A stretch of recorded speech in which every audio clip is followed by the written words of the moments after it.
warahmatullahi wabarakatuh. Halo teman-teman semua, kembali lagi bersama kita podcast Preneur HIPMI PT UNAN yang penuh inspiratif yang membahas mengenai dunia usaha mahasiswa.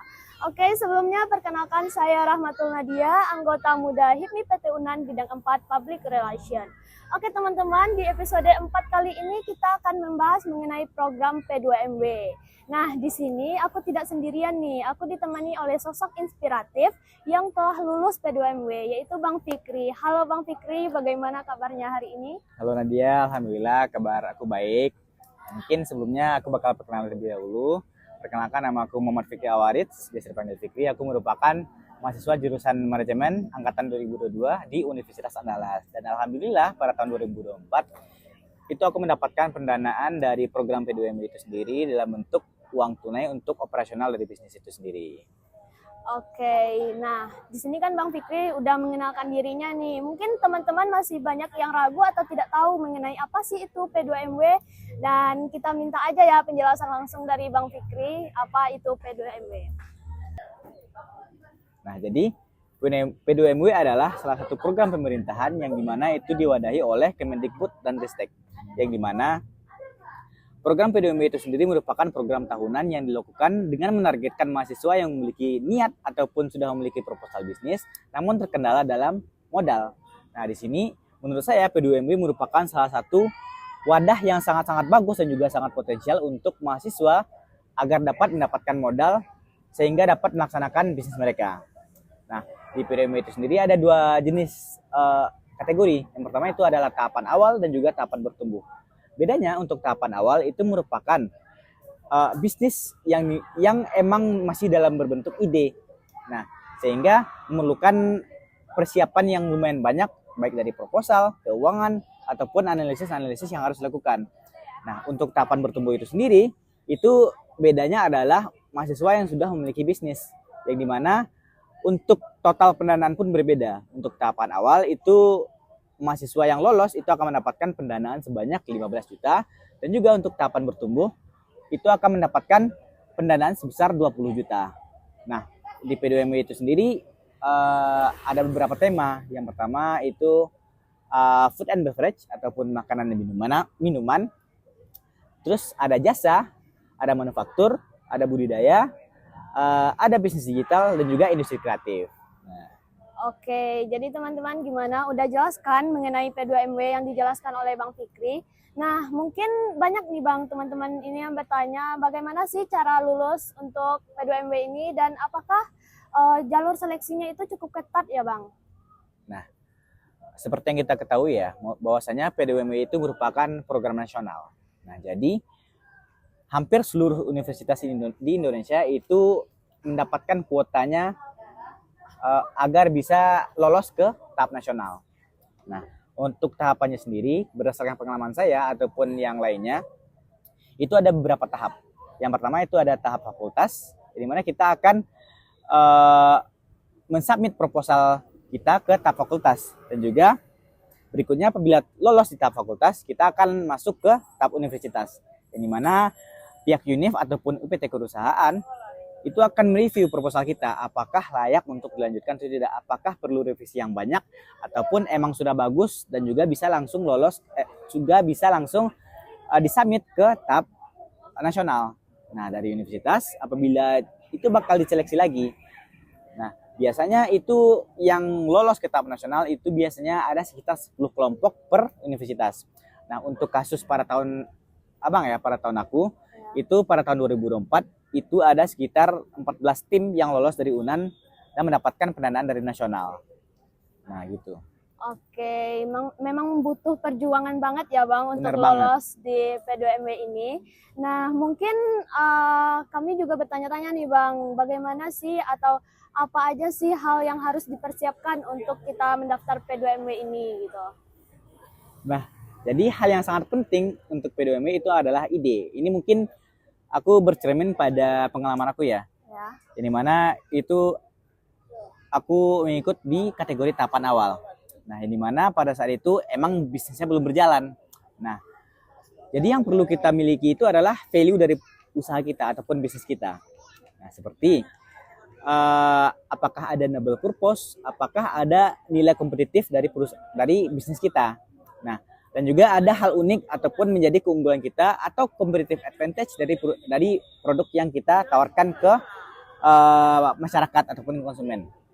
Nah, jadi yang perlu kita awasi itu adalah dalam penulisan proposal kita. Nah, untuk penulisan proposal itu ada beberapa kategori ataupun aspek penilaian seperti noble purpose, analisis konsumen, analisis kompetitor, keuangan, dan juga yang lain-lain.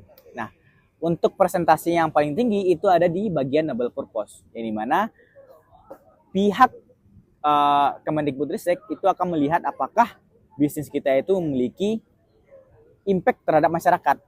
Nah, jadi itu apabila bisnis kita ataupun ide bisnis kita memiliki impact terhadap masyarakat, baik dari produk, baik dari jasa, itu akan menjadi suatu nilai plus untuk kita dan juga meningkatkan kemungkinan kita lolos pendanaan gitu.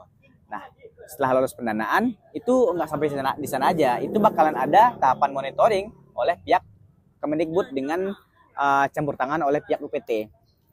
Nah, dari sana mereka akan memonitoring ataupun mengevaluasi bisnis kita apakah beroperasi dengan efisien dan juga efektif.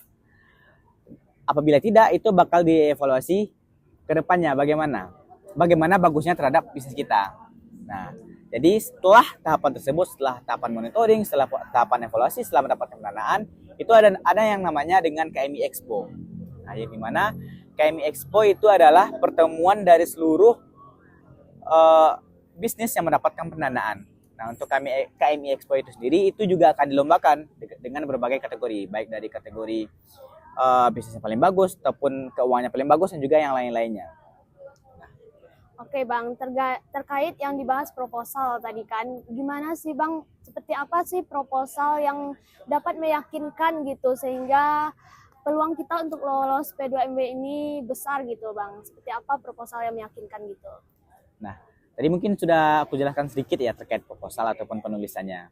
Nah, jadi untuk poin-poin di proposal itu sudah dijabarkan di buku panduan P2MW di 2024 ataupun di 2025 ataupun nanti di 2026.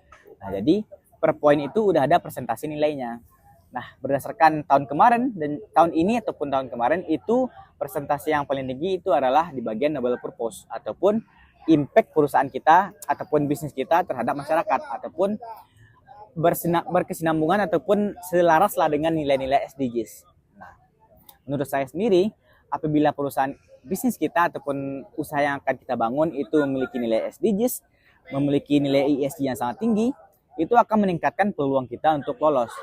Itu tidak bisa kita hanya menggunakan seperti mungkin kita mendaftar P2MW dengan bisnis di Solmayo. Nah, itu kurang gitu. Akan lebih bagus kalau misalnya produk di Solmayo itu ada suatu pembaharuan ataupun novelty, baik dari sisi bahan bakunya ataupun manfaat dari isi dari risol tersebut, ataupun bisa seperti kulitnya dari kulit yang sehat gitu, tidak menggunakan tepung, tidak menggunakan hal-hal yang memiliki kalori yang tinggi ataupun less kalori. Nah, itu sih mungkin. Oke, jadi begitu ya teman-teman, kriteria proposal yang mungkin dapat meyakinkan juri gitu untuk lolos ya Bang. Nah, mungkin dari penjelasan ini banyak nih teman-teman yang udah mau daftar P2MW nih Bang. Nah, gimana kalau posisinya kita ini belum punya usaha sendiri Bang, tapi kita punya ide. Apakah kita memiliki peluang yang besar juga untuk mengikuti P2MW ini? Nah, untuk gambarannya itu, aku sendiri waktu daftar P2MW itu belum menjalankan bisnisnya sama sekali. Itu emang masih pure dalam bentuk ide. Nah, namun untuk persiapannya tentu butuh effort yang lebih. Seperti kita harus membentuk tim yang solid, harus membentuk tim yang benar-benar dapat bekerja di job desk-nya masing-masing. Baik dari operasional, baik dari marketing, keuangan, ataupun decision making. Nah, hal itu merupakan salah satu tantangan juga ya sebenarnya untuk membangun tim yang solid tersebut. Nah, jadi apabila kalian masih dalam bentuk ide dan juga ingin daftar P2MW, itu tidak membuat peluang kalian lulus di P2MW itu kecil. Nah, Karena emang ada dua kategori di P2MW tersebut. Seperti yang sudah saya sebutkan tadi, emang ada untuk tahapan awal dan juga tahapan bertumbuh. Nah, itu tidak akan digabung, akan dibedakan untuk tahapan seleksinya. Nah, jadi itu akan menjadi seleksi yang fair untuk apabila kalian emang memiliki cuman baru ide dan belum memiliki bisnis. Nah, seperti yang sudah saya bilang tadi, ide bisnis yang sangat bagus itu adalah ide yang memiliki impact terhadap masyarakat. Nah, mungkin saya ulang lagi seperti kalian hanya bikin produk yang biasa saja, atau kalian bisa nih bikin sesuatu terus kalian jualkan tanpa ada nilai SDGs sama sekali. Nah, itu akan kalah saing dengan kelompok-kelompok yang lain yang memiliki nilai SDGs dalam bisnis mereka. Gitu. Oke, jadi begitu ya teman-teman. Jika kita belum punya bisnis tapi mempunyai idenya, tidak menutup kemungkinan kita ikut P2MW. Oke, mungkin di sini perlu ya di-spill apa aja sih manfaat dan pengalaman yang Abang rasakan nih selama Abang mengikuti program P2MW ini. Nah, yang pastinya untuk benefit ya dari program P2MW itu sendiri, yang pasti itu adalah pendanaan. Nah, alhamdulillah pada tahun 2004 itu kami dari tim Fix Solution itu mendapatkan pendanaan sebesar 15 juta untuk menjalankan bisnis kami. Nah, yang dimana pada waktu itu akan dibagi per termin. Jadi ada termin 1 itu mendapatkan sejumlah uang dan juga termin 2. Nah, untuk mengalokasikan dananya itu juga akan diberikan template laporan keuangan oleh pihak P2MW. Nah, dari sana juga kami juga dapat belajar bagaimana mengalokasikan dana fresh money, bagaimana mengalokasikannya untuk operasional bisnis kami yang akan kami jalankan. Nah, dan juga itu kami juga akan mendapatkan monitoring ataupun mentoring dari pihak P2MW-nya itu sendiri. Nah, di sana kami juga mendapatkan pengalaman yang banyak dari suhu lah ya, ataupun expert di bidangnya itu. Nah, di sana juga kami bisa sharing session bagaimana menjalankan bisnis yang baik, bagaimana caranya menanggulangi masalah, bagaimana caranya mencari konsumen yang loyalitas tinggi terhadap bisnis kita. Nah, wah keren banget ya teman-teman terkait pengalaman dan sharing-sharing yang dibagikan oleh Bang Fikri pada episode kali ini. Jadi di sini kita udah mendapatkan inti dari materinya nih teman-teman. Jadi kita diajarkan bagaimana cara mendaftar P2MW, cara menyusun dan menulis proposal, serta pengalaman-pengalaman seru yang dialami oleh Bang Fikri sendiri. Sebelumnya kami ucapkan terima kasih kepada Bang Fikri yang udah menyempatkan waktunya hari ini untuk membagi pengalamannya kepada kita. Nah, untuk Sobat Planner, jangan takut untuk memulai, karena ide kecil itu akan menghasilkan usaha yang besar. Intinya kita berani mencoba ya, Bang. ya benar banget. Nah, oke, sekian episode kali ini. Jangan lupa nantikan episode selanjutnya. Tetap semangat, kreatif, dan salam planner.